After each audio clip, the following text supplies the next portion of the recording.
ఇటీవల పహల్గాంలో జరిగిన ఉగ్రదాడిలో పశువులు బాసిన పౌరులకు సంతాపంగా 2 నిమిషాలు మౌనం పాటించాల్సిందిగా కోరుచున్నాను. రాజ్యాంగము ఇది సాటి లేని రాజ్యాంగము, బలమైన రాజ్యాంగము, మన భారత రాజ్యాంగము.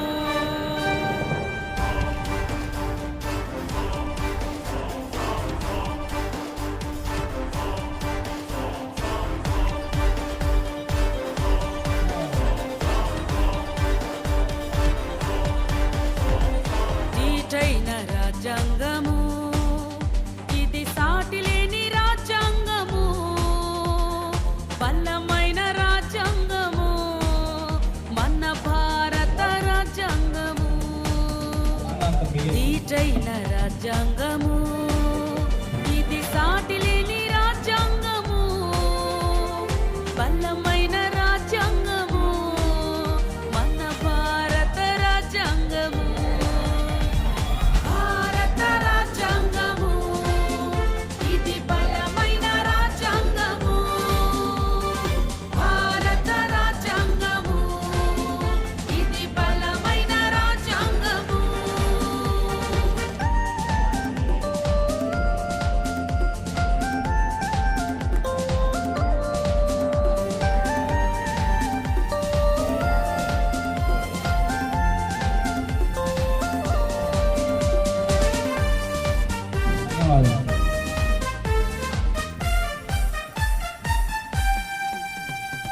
కుల మత భేదాల తావు లేదు, ధనిక పేదల తేడా లేదు. కుల మత భేదాల తావు లేదు, ధనిక పేదల తేడా లేదు.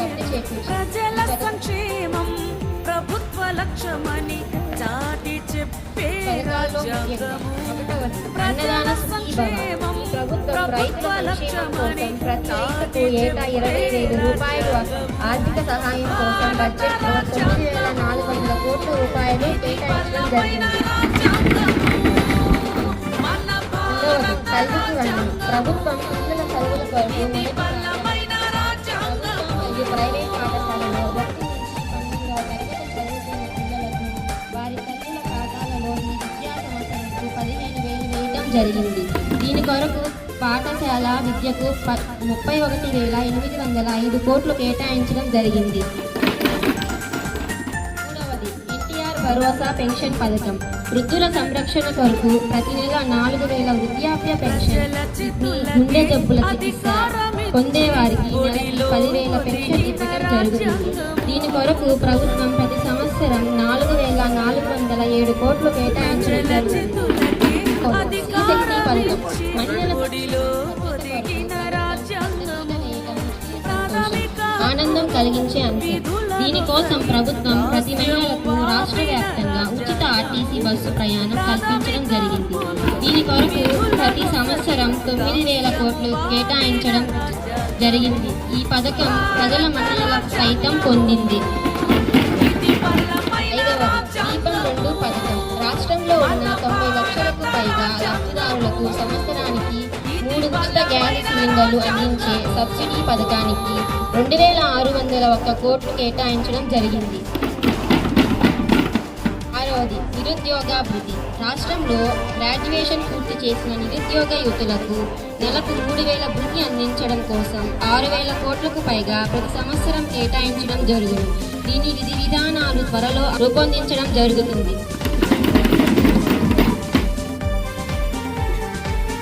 ప్రసంగంపై ముఖ్యమంత్రి మాటలు. నమస్కారాలు. ముందుగా ప్రభుత్వ చిత్తశుద్ధిని కూలంకషంగా ప్రజలకు వివరించిన గవర్నర్ గారికి ధన్యవాదాలు.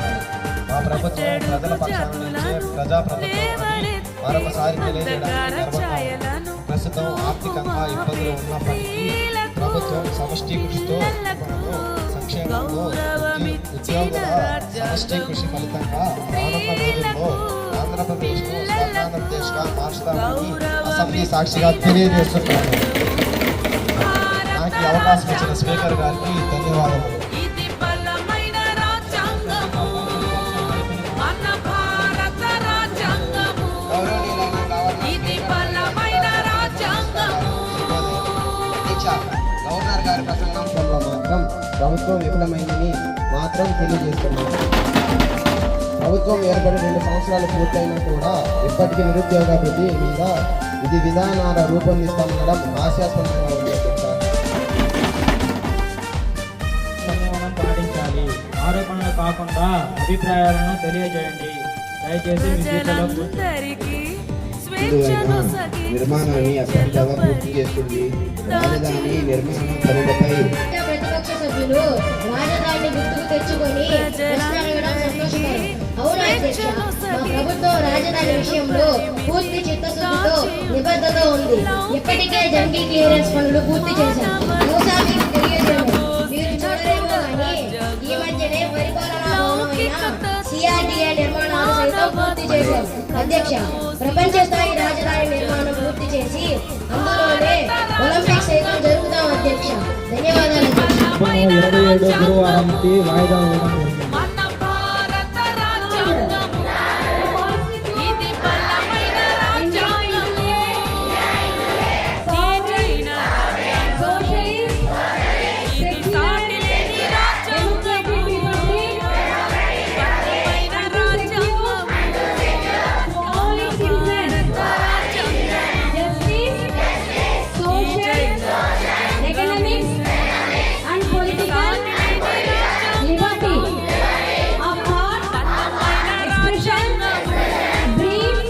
of thought, expression, belief, faith and worship, equality, ఇది బలమైన రాజ్యాంగము, మన భారత రాజ్యాంగము.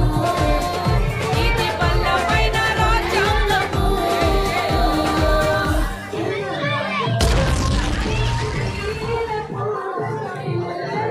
కలిగిరి జిల్లా పరిషత్ ఉన్నత పాఠశాలలో రాజ్యాంగ దినోత్సవాన్ని జరుపుకున్నారు. విద్యార్థుల చేత మాక్ అసెంబ్లీ నిర్వహించి విద్యార్థులు ఎమ్మెల్యేలుగా, మంత్రులుగా, ముఖ్యమంత్రిగా, స్పీకర్గా వ్యవహరించారు. భవిష్యత్తు రాజకీయాల్లో విద్యార్థులు కీలక పాత్ర పోషించాలని Kaligiri ZPHS HM C Tanuja తెలిపారు. ప్రశ్న అడగడం సంతోషకరం. అవును అధ్యక్ష, మా ప్రభుత్వం రాజధాని విషయంలో పూర్తి చిత్తశుద్ధితో నిబద్ధత ఉంది. ఇప్పటికే జంగీ క్లియరెన్స్ పనులు పూర్తి చేశాం. బహుశా మీకు తెలియజేమో, మీరు చూడరేమో గానీ ఈ మధ్యనే పరిపాలనా భవనమైన సిఆర్డీఏ నిర్మాణాలు సైతం పూర్తి చేశాం. అధ్యక్ష, ప్రపంచ స్థాయి రాజధాని నిర్మాణం పూర్తి చేసి అందులోనే ఒలింపిక్స్ సైతం జరుపుతాం. అధ్యక్ష, ధన్యవాదాలు అధ్యక్ష. నాదో చిన్న ప్రశ్న అధ్యక్ష. ఈ రాష్ట్రానికి ఆయువు పట్టు కేంద్ర బిందు నిర్మాణాన్ని ఎప్పటికగా పూర్తి చేస్తుంది. రాజధాని నిర్మాణ పనులపై ప్రతిపక్ష సభ్యులు రాజధానిని గుర్తుకు తెచ్చుకొని ప్రశ్న అడగడం సంతోషకరం. అవును అధ్యక్ష, మా ప్రభుత్వం రాజధాని విషయంలో పూర్తి చిత్తశుద్ధితో నిబద్ధత ఉంది. ఇప్పటికే జంగీ క్లియరెన్స్ పనులు పూర్తి చేశాం. బహుశా మీకు తెలియజేమో, మీరు చూడరేమో గానీ ఈ మధ్యనే పరిపాలనా భవనమైన సిఆర్డీఏ నిర్మాణాలు సైతం పూర్తి చేశాం. అధ్యక్ష, ప్రపంచ స్థాయి రాజధాని నిర్మాణం పూర్తి చేసి అందులోనే ఒలింపిక్స్ సైతం జరుపుతాం. అధ్యక్ష, ధన్యవాదాలు అధ్యక్ష.